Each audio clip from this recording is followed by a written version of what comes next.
It's a big night for the Australian film industry, the red carpet opening of the Sydney Film Festival.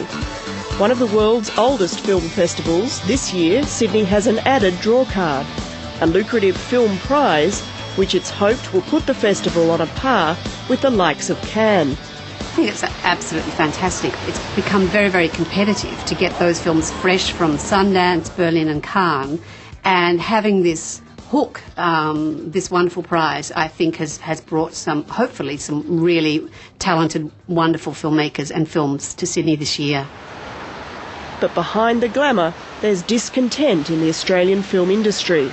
I don't think many of us realise quite how far our film industry has fallen away. We've been eclipsed by so many other industries, particularly the New Zealanders, many of the Asian industries, and certainly most of the Europeans. Patron of the Sydney Film Festival, George Miller, is one of Australia's most successful filmmakers. He won an Academy Award for Happy Feet. Unlike many of his contemporaries, George Miller has always preferred to make his films in Australia, but that could soon change. I've got that dilemma now. You know, do I work overseas or do I stay here?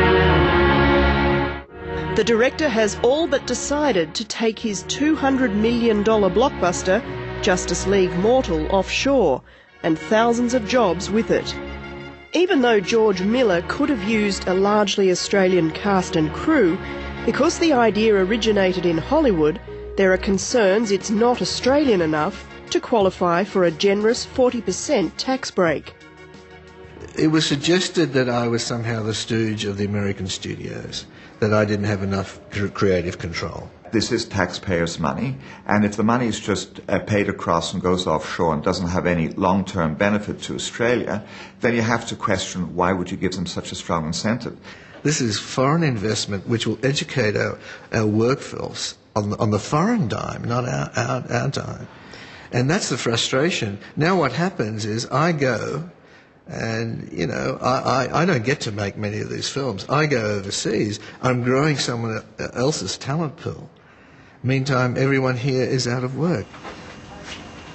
But Brian Rosen from the Film Finance Corporation says there's hope on the horizon.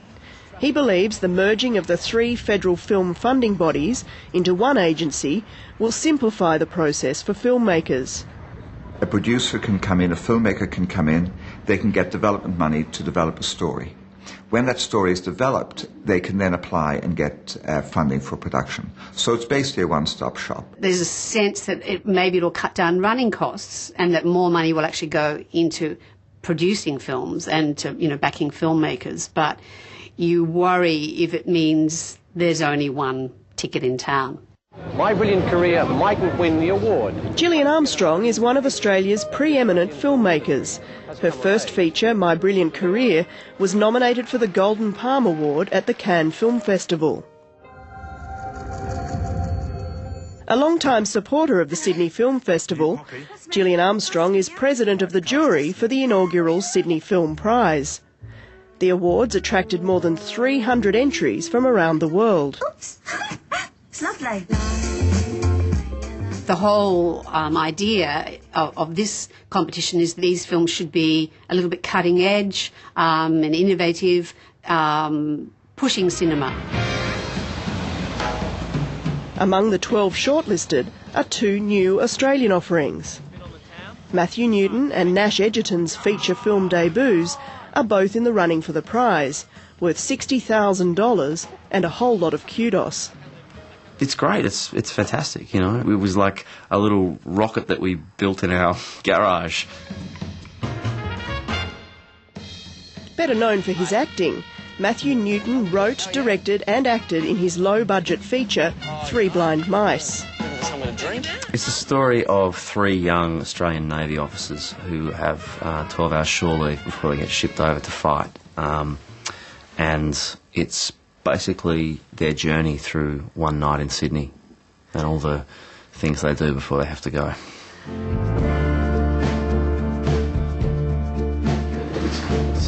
Across town, Nash Edgerton and Joel Edgerton are working down to the wire, finishing their new feature film, The Square, in time for its world premiere at the festival this weekend.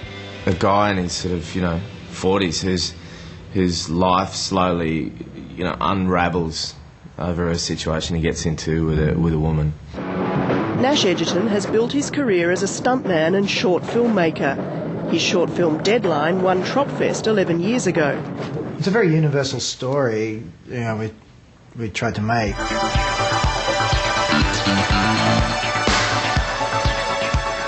While the Edgerton brothers and Matthew Newton have their eyes on the prize, at least one veteran of Australia's golden age of film remains concerned about what future the domestic industry will offer them. So the fact that we've got a couple of Australian filmmakers in this inaugural prize is a really good thing. But it remains to see how they do. The problem with this industry is we can't sustain production. And if you can't sustain production, one really bad thing happens. That is, anybody with real talent has to go overseas.